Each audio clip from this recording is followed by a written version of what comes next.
अरे पहिले रहले काजू के खरोट हो गइले। हम कहो कि मामा जी हमने के बीच में बन जा पूरा भोजपुरी के इंडस्ट्री के मामा लागो सब लोग के मामे है। खाना पे कंट्रोल करी साथे पीछे अभय बाबा बैठल बनी उहो के धीरे धीरे भाभी खियावत तरी कान कोई मिले लगी ना आधे के रोटी जैसे से शादी भइल बा कि अब तो अरे कइयो ना डोले सइयो अरे मोट हो गइले। सामने तमाम कैमरा लागल बड़ी सब भैया लोग पहले ही डिमांड हो गेल कि बढ़िया बढ़िया गाना गाई तो हम खराबो ना गाइला जितना गाइला सारा सुपर डुपर हिट होला भैया। एने चाचा लोग बैठल बा सब लोग ताकत कि आज शिल्पिया के देखत है तमाम गाना में सुन ले बन जा।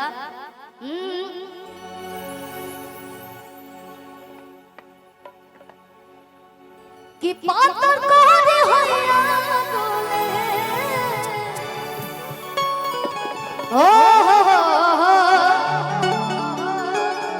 कि नदिया के बीच जैसे नैया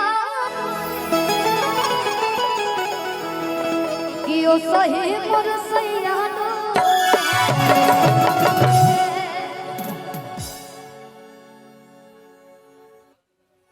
कि बाहर निकलल में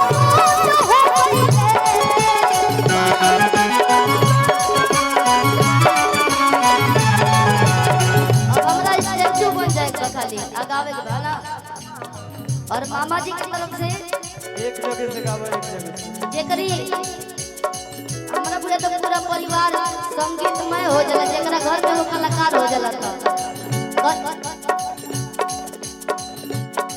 अच्छा स्कूल के प्रिंसिपल साहब वाह बाहर निकलल में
तो देखिएगा जोरे में आज प्रोग्राम होता हमने के हर प्रोग्राम राती बेरा कर ले जा भाई बात भाई ले भी उठा दीजिए कैसा आवाज हम बैठल का अच्छा नहीं लगा भाई बात आज डोले ना पलाई ना पलो आज राम हो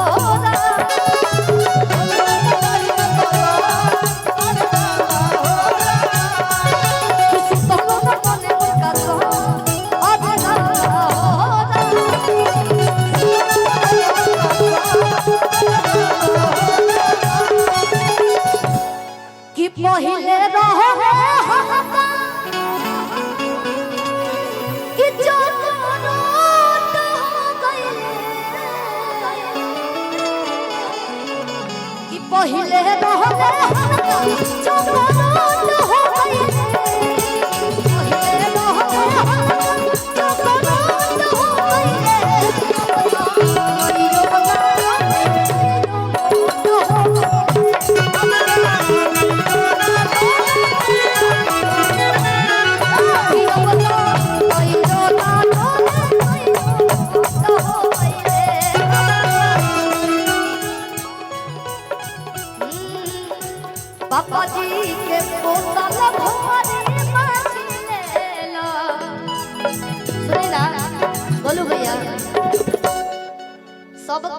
होता कुछ हमारा लगभग 80% लोग के भोजपुरी में शादी हो गई, 20% लोग बचल बा, जैसे आशुतोष बाबा बचल बनी।